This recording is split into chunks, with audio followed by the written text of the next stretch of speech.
This podcast is certified fresh. Freshmediaworks.com. Welcome to the Montgomery ISD Athletics Show, where each week we share conversations about everything that makes MISD athletics so great. Montgomery ISD, in partnership with families and community, will graduate all students with the knowledge, skills, and leadership necessary to thrive as productive and responsible citizens. Athletics play a vital role in student success, promoting physical and mental well-being while developing essential life skills like teamwork, leadership, and resilience that benefit students far beyond high school. The Montgomery ISD Coaches Show is fueled by EAG Automotive, East Texas's MVP since 1977. With 8 locations and a winning lineup of new and pre-owned rides, they bring the heat with hometown hustle and high-performance service. EAG Automotive, where East Texas drives to win. With 60,000 fiber route miles across 20 states, we deliver reliable solutions. We prioritize customer service to build better relationships and a better Texas. Consolidated Communications. Let's build a better network.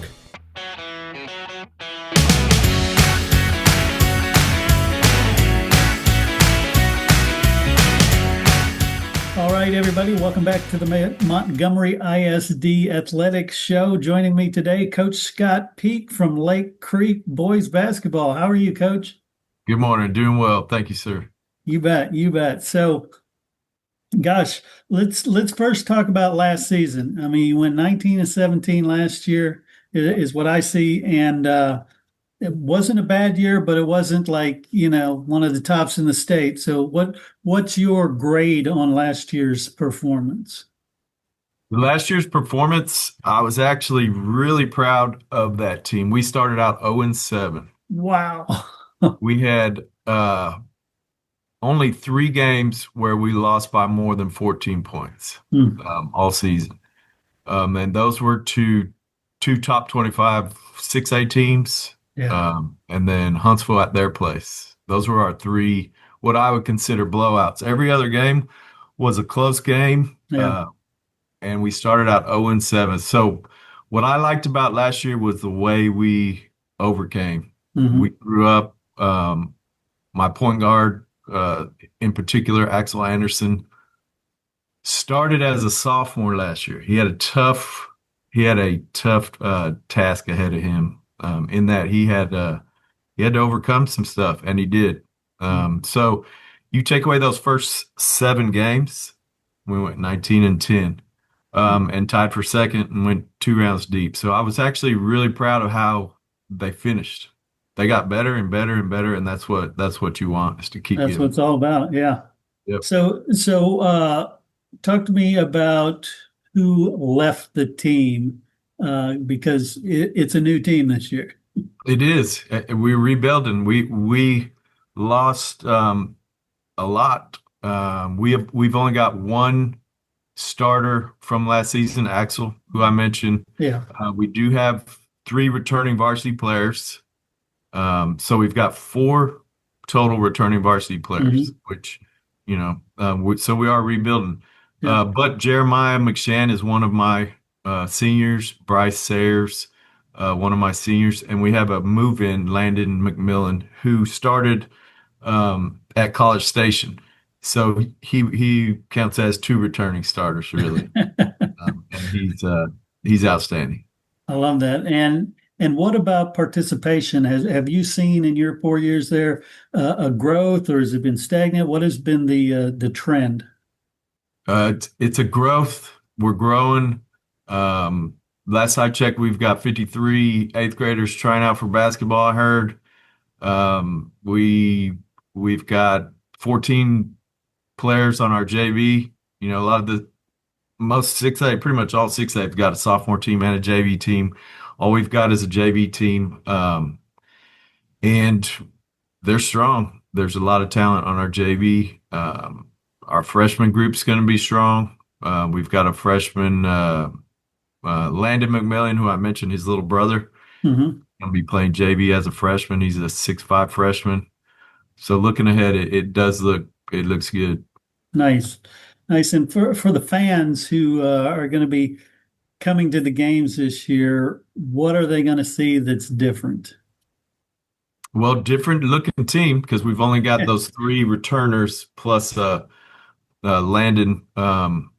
So it's a different looking team. Hmm. I feel like we've got a really good trio guards. We've got a sophomore, a junior, and a senior. Nice. And I feel like we've got the best three trio guards in the district.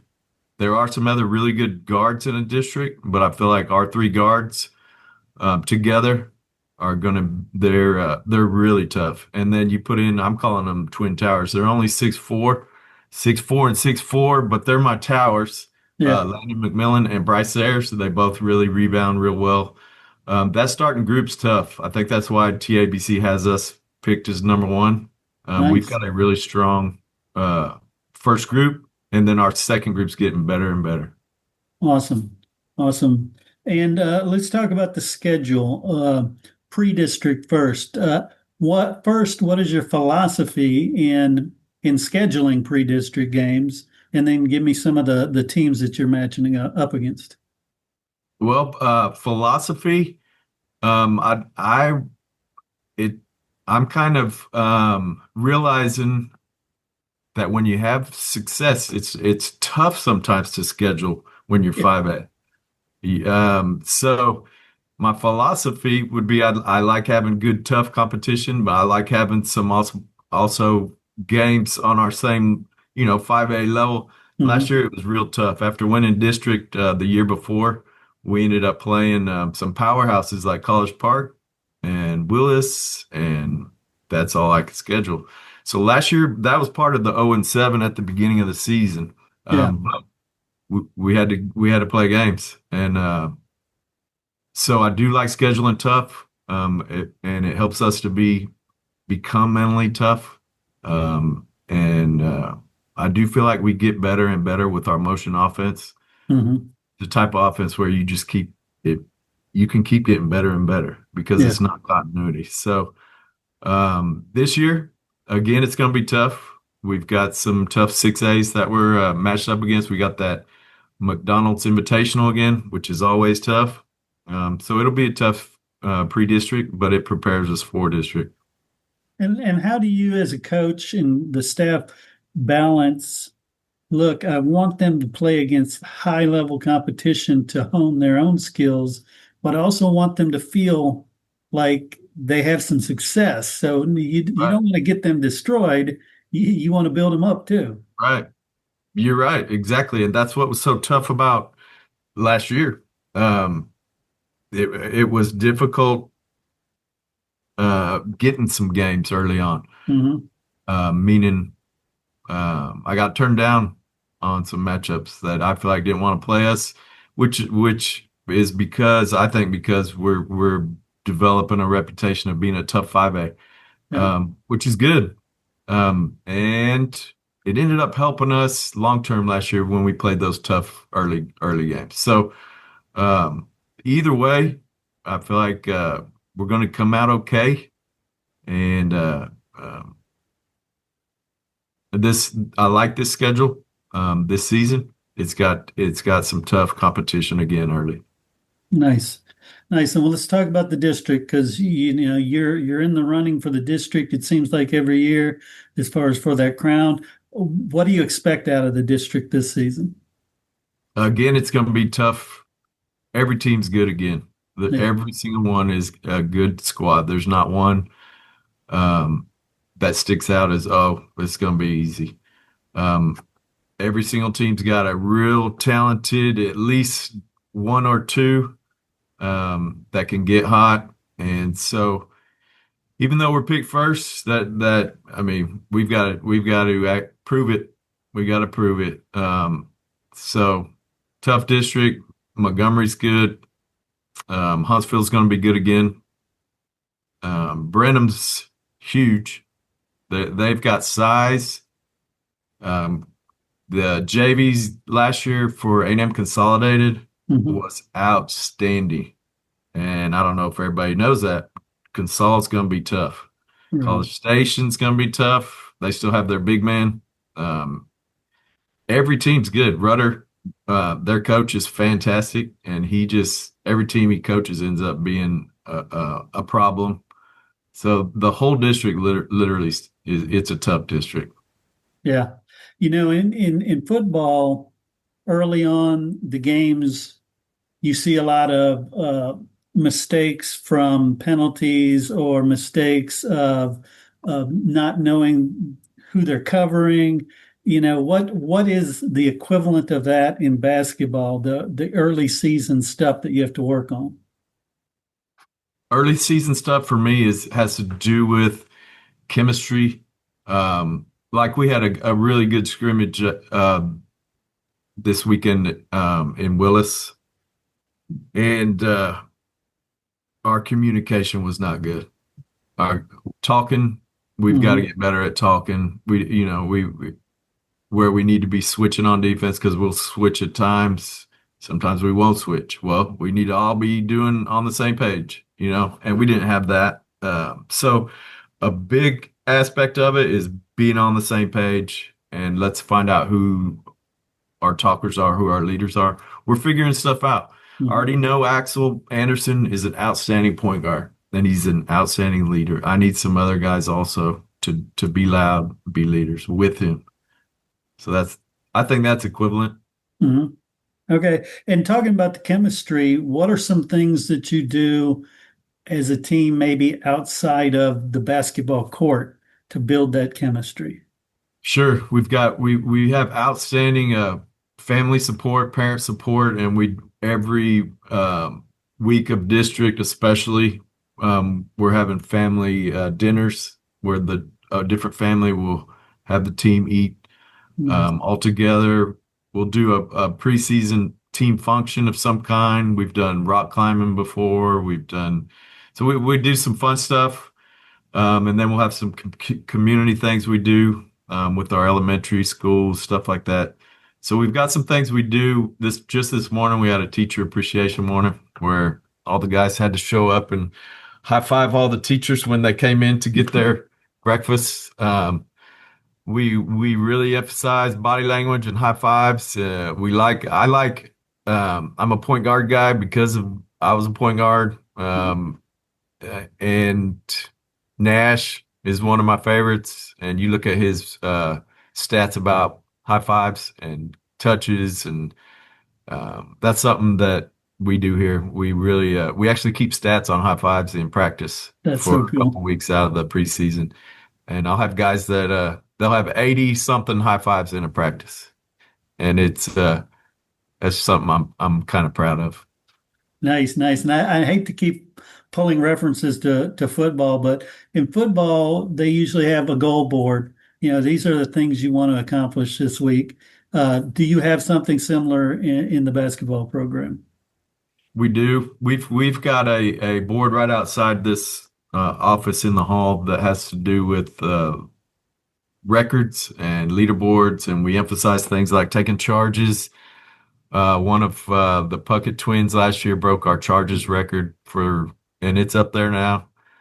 So they're already setting goals. My point guard as a sophomore last year shot 95%. Axel Anderson. That's outstanding. He shot a lot of free throws. He probably shot over 200 free throws if I remember right. And he made 95%. That is amazing. Well, that's on the board now. So they've got little individual things that they can help them to figure out their own roles and to focus on what they actually can be good at. Assists are up there. So I think it helps with figuring out your niche, what you're good at, and then making that work with the team, and it helps. Excellent. And what's your philosophy on multi-sport athletes, and of your team, what percentage would you say is multi-sport? Yeah, that's a great question because we're 5A, we're not 6A, and so we do have a lot of multi-sport athletes. We've got two right now that are on the playoffs, in the playoffs with our football team, and they're great athletes. They're outstanding athletes. Pierce Caltabiano, he can jump out of the roof. And he'll be a big rebounder as soon as he gets here. And I know they love him as a safety and a receiver with football. So he's a real good example. Nico Kansala, he's up to about 6'2" now, and he's a starting linebacker. He's one of the biggest factors in our football's defense right now.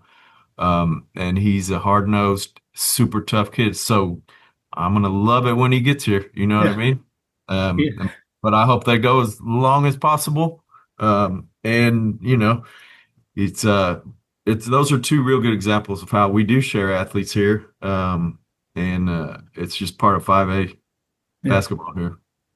I love that. I love that. Well, Coach Scott Peet, oh, gosh, I want to thank you so much for sitting down with me. Best of luck this season. Hopefully we'll get to talk more as the school year goes on. Yes, sir. Thanks, Mr. Daly. And I pronounced it right. You did. Good job. Okay, have a good day. You too. Bye.